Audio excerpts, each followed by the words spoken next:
Welcome back to Profiles in Caring, reporting this week inside India with Rising Star Outreach. We're about now to join them as their mobile health clinic visits leprosy colonies. You're going to see pictures you probably haven't seen before and pictures you probably will never see again.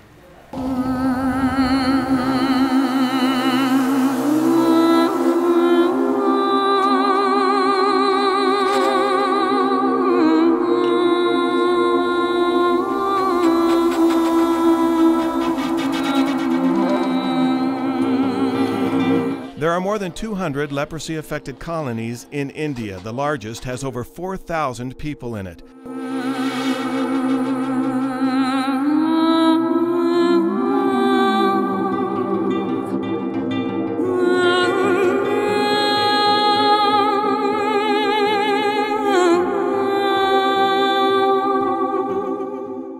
Outcast for thousands of years from family and friends, but the stigma associated with leprosy also meant that life-saving medical care was not made available to them either. Sometimes, since they have no feeling at night, the rats will eat their fingers and their toes off. We just lost a lady because a rat ate her side out during the night. They're not welcomed on a lot of the transportation services here, and so we have to take the clinic to them. So that's why we've done a mobile medical clinic, and it's been very effective.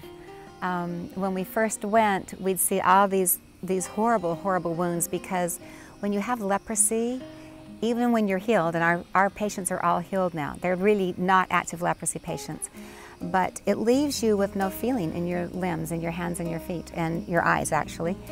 And so without pain to protect you, it's very easy to injure yourself. And they live in these filthy colonies. And there's no clean water, the injuries become infected. So the hospital and on-site care comes to them in the form of 26-year-old Senthil Kumar. I'm from this town, actually, where they're called leprosy colonies are. And I just came to know of Padma, and Padma invited me to join this one. And earlier, to be frank, I just joined this as just like a job, and right now I'm loving it. The causes of leprosy, or Hansen's disease, are directly linked to the bacteria lepra. The bacteria is thought to be spread from person to person primarily through infected droplets. However, more than half of those with the disease have no confirmed contact with an infected person. So other factors come into play, including genetics, the extent of exposure, and environmental conditions. Rising Star, I think that's actually a miracle that's gone in India. To be frank, Rising Star. Just to be honest, I don't find any of these people getting this quality of health care.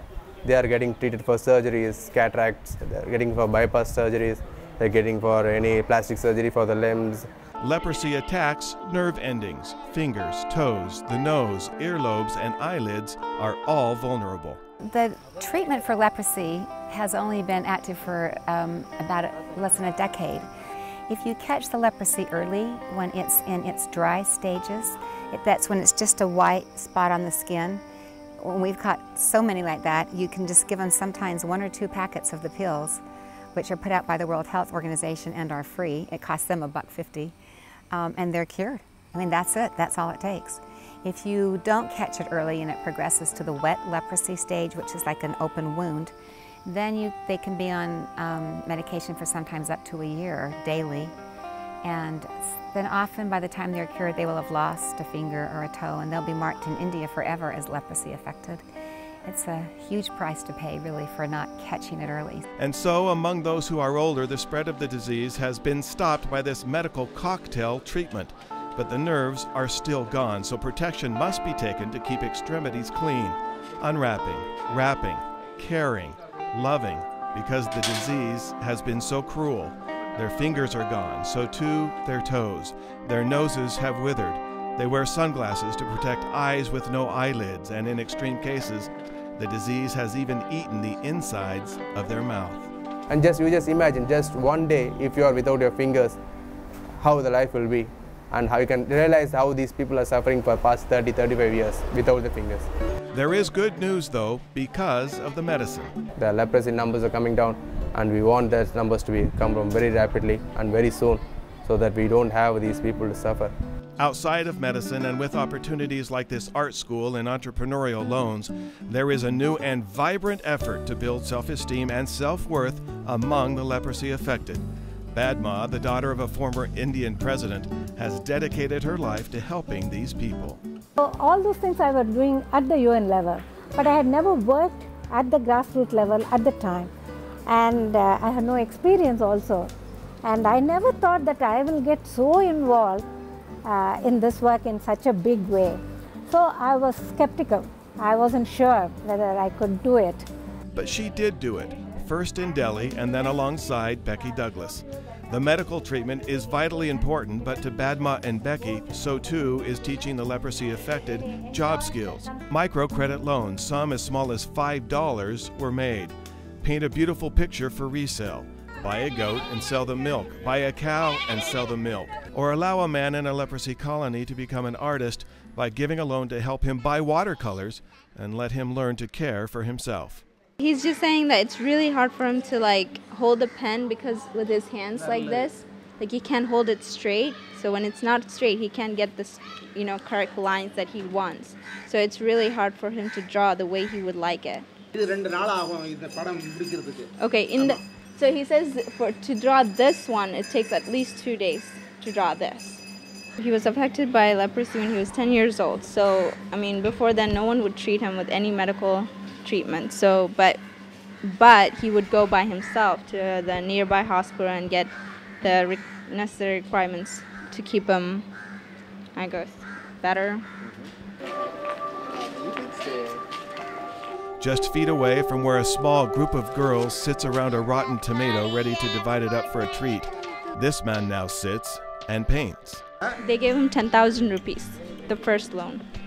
Ada model loan. That's like $200. He's saying if he hadn't met Padma, he would be out on the streets, begging for money, or he would just be at home doing nothing.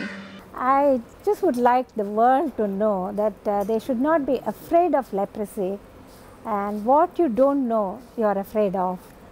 So what the leprosy affected people need is not sympathy, but an opportunity. So once you give them the opportunity, they can also prove themselves to be productive members of the society. She could have lived her life in luxury, enjoying her family's prestige and influence, but instead she's given it up to work with the lowest people in India. One time I tried to give her a watch to thank her for all the work she had done for us, and she said, Becky, I can't take that. And I said, yeah, of course you can. She goes, no, I really can't take that. I said, Padma, it's a gift. You've earned this. You've worked for us for so long. Please take this. And she said, Becky, haven't you noticed I don't wear jewelry? And I said, I really hadn't noticed. And she said, yes. She said, I will never wear anything that the people I serve can't wear. She's just a remarkable woman. We are hoping, and this is what medical field predicts, that 50 or 60 years from now, we won't see so many people with physical deformities.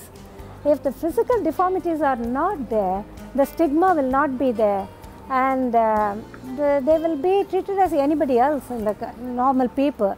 When Profiles in Caring returns, a school like none other in the world and a future for these kids unthinkable until 4 years ago.